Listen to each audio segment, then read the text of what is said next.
Kasi nagluto na naman ako ng manok. Yung naisip ko kanina yung ang sabi ko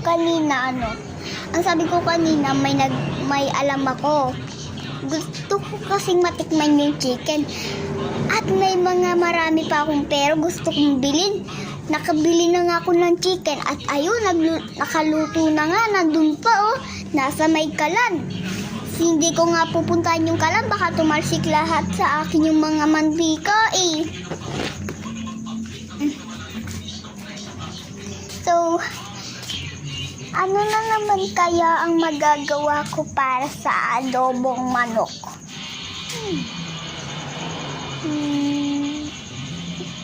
Alam ko na.